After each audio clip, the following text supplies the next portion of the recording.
How are you doing? Hmm? How are you doing?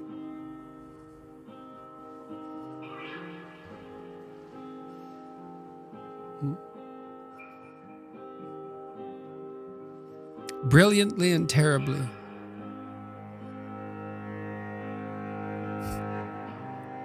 That's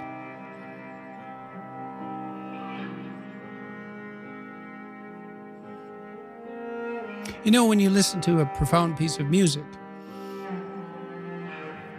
one that sort of spans the whole emotional experience, it's not happy.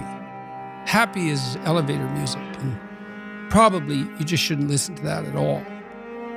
Right? And you think, why? Well, it's harmless, it's treacly, it's sweet, simple, it lacks depth, it's shallow, that's a problem.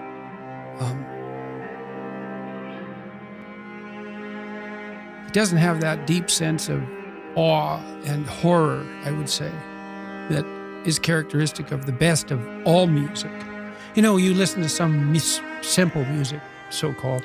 Hank Williams is a good example. The blues cowboy from the 50s who died of alcoholism when he was 27 and whose voice sounds like an 80-year-old man. Simple melody, but there's nothing simple in the song and in the voice. It's deep, it's like the blues. It's like black blues in the States from the 20s, and this was certainly influenced by that tradition. There's this admission of a deep suffering at the same time as you get the beautiful transcendence of the music.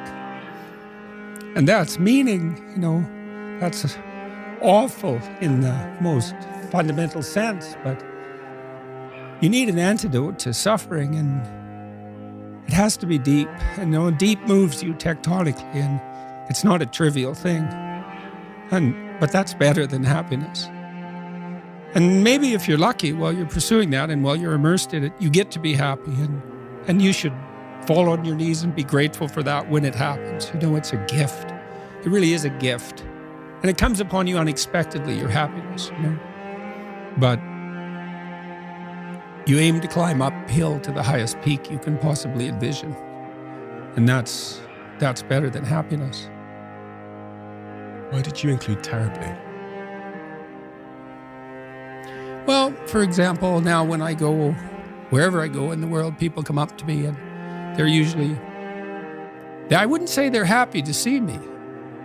They're often in tears,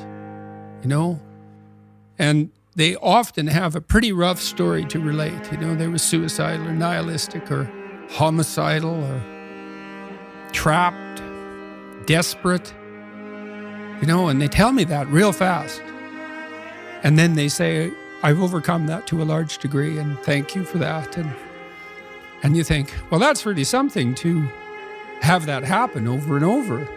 In some ways, you might think, well, how could anything better possibly happen to you than to have people come up to you all over the world, strangers, and open themselves up like that, like they're old friends so quickly.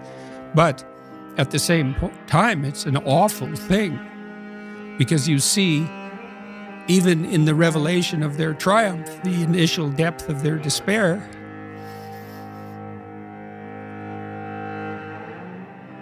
So I wouldn't change that.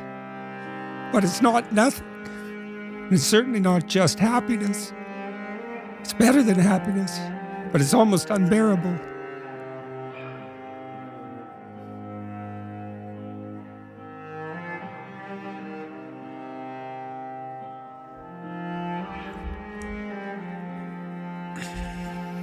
God, tears again.